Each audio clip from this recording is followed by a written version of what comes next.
Jay, you gonna have Blake on your bike, man? Huh? Any chances of picking up Blake Lively and having her on the back of this? Never happened. Hey, Huh?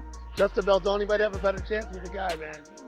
Everybody has a better chance. Wow, thank you. Jay Leno just humiliated Blake. Lively live on air roasting her so bad even strangers apparently have a better shot with him than she does.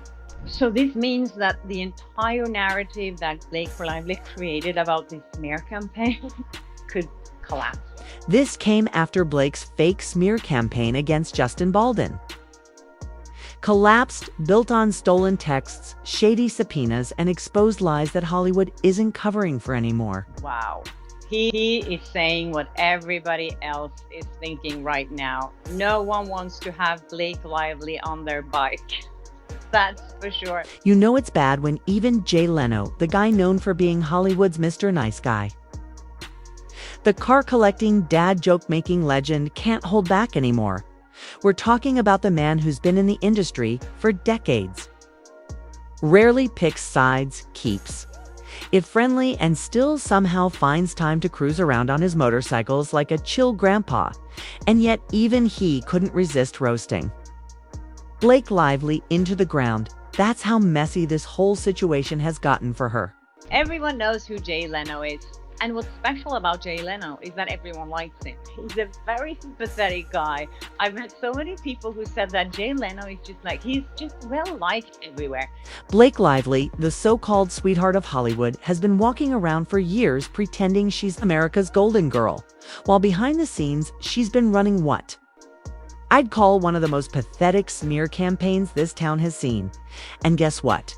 It's finally blowing up in her face. So for him to say something like this about Blake Lively, I think is major, and it's really showing where Hollywood stands, really, when it comes to her. Jay Leno didn't just casually reject her, he nuked her reputation with one savage line that basically said, "Even random strangers have a better chance with me than Blake Lively."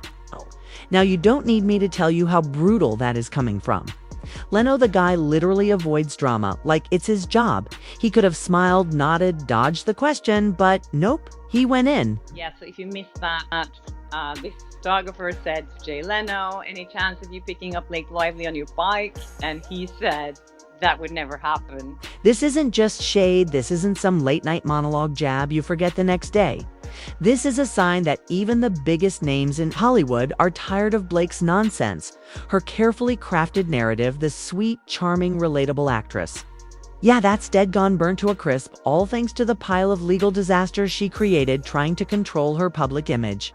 We're talking sham lawsuits, fake subpoenas, shady backroom schemes, and now the house of cards is finally collapsing. Jay Leno's little comment might seem small, but let me tell you, in Hollywood, that's code for she's finished.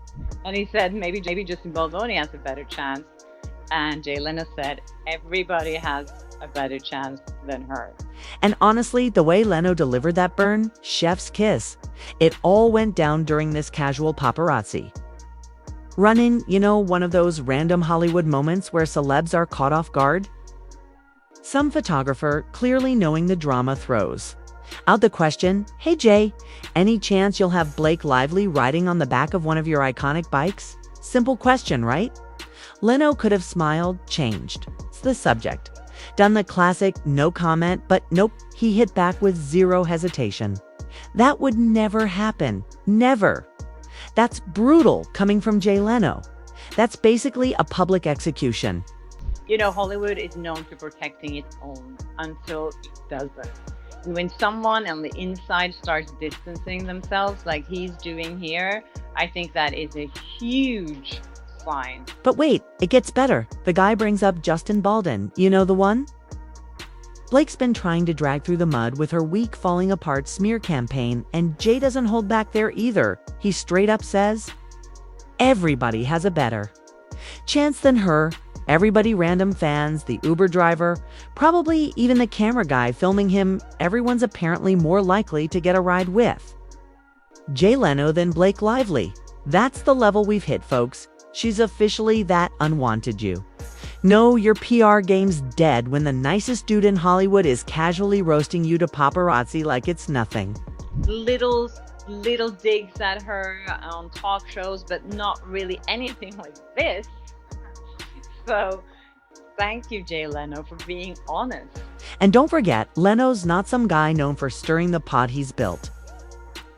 A reputation as the don't rock the boat type, the guy's famous for keeping his head down, staying away from celebrity drama, just vibing with his car collection. So for him to take this kind of public shot at Blake, that's huge. It means even the behind scenes crowd, the Alisters who usually stay neutral, are done pretending Blake's name. It's toxic now, but let's not act like this came out of nowhere, Blake. Lively's been cooking up disaster behind closed doors for months, maybe even years. You want to talk about manipulation? Let's get into the Van Zen mess.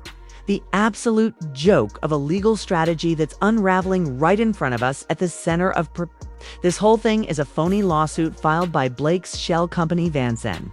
Yeah, because when your reputation's falling apart, apparently the solution is to create a shady company with your name slapped on the ownership papers, cook up some fakes, lawsuit, and hope no one notices. Everyone noticed. Justin Baldoni, Blake Lively drama. Yeah. No, that doesn't really. That's just silly to me. I don't know. I can't say. California is on fire. I don't know how many people are coughing through the flames trying to follow Blake Lively. The lawsuit itself, total scam. They filed it against 10 unnamed individuals. Yeah, it didn't even bother naming real people, just John and Jane Doe's, all so they could justify sending a shady subpoena to Stephanie Jones, an ex-employee from Jones Works. That subpoena wasn't about justice or accountability. It was a sneaky way to dig into private information, specifically to get their hands on Jennifer Abel's personal phone. And what did they find? Texts, emails, private conversations, all the usual stuff people like Blake love to weaponize in their fake victim narratives. Because Van Zandt and Blake Lively's team don't want anyone to see the subpoenas that were sent to Stephanie Jones. Just to remind everyone, what happened was that a company called Van Zandt all of a sudden sued 10 anonymous people that they call Joe Does or Jane Does. And here's the real kicker. The lawsuit dropped like a bad habit the moment they got the data gone. Vanished. No follow-up, no court battle. No real legal fight, because it was never about justice. It was about silencing critics and controlling the narrative. Plain and simple, Blake's fingerprints are all over this scam, and reports have been flying around linking both her and her husband, Ryan Reynolds, to Van Zandt's ownership. So spare me the shocked reactions. They weren't just aware of this shady operation, they orchestrated. He collects cars and he's very into cars. And he's always being so nice to people. He's always waving, making jokes. I could just feel his vibe as well when I went to this screening of this movie. It's honestly embarrassing how sloppy they were. You'd think if you're going to run some Shakespeare backdoor legal scheme, you'd at least try to cover your tracks. But nope, the moment this blew up, the connections started surfacing. Ryan Reynolds, supposedly Mr. Nice guy in his own right, tied to this mess right alongside Blake. They thought they could run their little puppet show in the dark, pulling strings, leaking private info, sabotaging reputations, all while playing the victims on magazine covers. But the mask's slipping, the lies are catching up, and even Jay Leno's not buying it. I don't know how many people are coughing through the flames trying to follow Blake Lively. You know it's over when the Hollywood elites, the people who usually close ranks to protect their own, start backing away. The bike snub, that wasn't just a funny line, it was a signal. Jay Leno doesn't waste his breath on nonsense when he casually lets the world know Blake Lively isn't welcome on his bike or in his circle. It's because even behind the scenes, people are jumping ship. The fake lawsuits, the weaponized subpoenas, the desperate attempts to control the press, it's all unraveling. And Blake's been exposed for exactly what she is. He came over afterwards and offered me popcorn if I wanted to share his popcorn. The way he was talking to everyone, I was like, okay, Jay Leno is a really, really cool guy. You know what's hilarious? Jay Leno saw this whole Blake Lively train wreck coming from miles away, months before he publicly roasted her into oblivion. People already tried getting him to weigh in on her little legal disaster. It happened during One of those movie press events where celebs sit around pretending. Everything's perfect while the PR machine burns behind the scenes. Some reporters slid in a question about Blake's legal mess, hoping for a soundbite, and J-Man, his reaction said, "It all but now Jay Leno has made a stand and he's definitely not Team Blake." Lively, he dodged that thing like a pro. You could practically see the discomfort crawling across his face. The man looked like someone just asked him to babysit a raccoon. He didn't defend her, he didn't show support. He barely acknowledged the situation, and honestly, that silence was deafening. Jay Leno doesn't do controversy yet. Even then, he couldn't bring himself to fake support for Blake Lively. That's how cooked her reputation was even back then, and let's not forget the context here. This wasn't happening in some quiet week where the biggest headline was a celebrity breakup. No, this was during the California wildfires. The entire state was literally burning to the ground, people coughing through smoke, homes destroyed, and in the middle of all that, Blake's PR disaster is what people expected. Jay, to care about Leno, basically brushed it off like we've got bigger things to worry about. Nobody gives a damn about Blake's overhyped drama, especially when it reeks of manipulation and freak. It did. You could read it all over Jay's face. He didn't need to say a word. His body language screamed, "Yeah, I see through this act," and turns out he wasn't alone. Fast forward to the bike roast, and suddenly the gloves are off. That awkward hesitation from months ago turned into open mockery. Even the people who stayed neutral, the ones who usually zip their mouths shut when scandals hit, are done covering for Blake's fragile little image. And honestly, it's no wonder her entire smear campaign against Justin Baldwin is collapsing faster than her fake victim routine. Blake built her case around one thing: stolen private messages. That's right, the smoking gun that was supposed to prove this epic smear campaign against her. Turns out it came from the shadiest subpoena in Hollywood history. Let's talk about that mess for a second.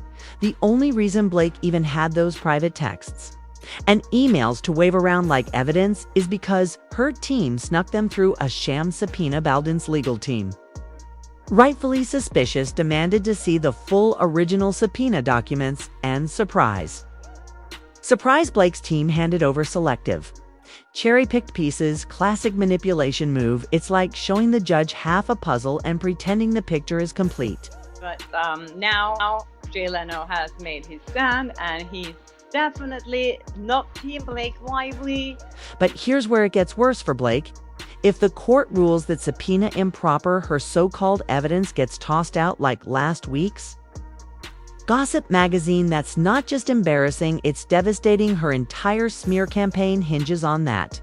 Stolen data, no case, and legal experts are circling like sharks, warning this could lead to sanctions, formal reprimands, or even parts of Blake's lawsuit being struck entirely. Imagine spending all that money, all those legal gymnastics, just to end up right back at square one with your fake narrative crumbling at your feet. But now, Justin Baldoni's team, and obviously Jennifer Abel, who owned the phone, is saying, we want to see the documents that ended up with you guys sending a subpoena to Stephanie Jones, and we want to see the original subpoena that was sent to Stephanie Jones, because I think Jennifer Abel never even saw a subpoena.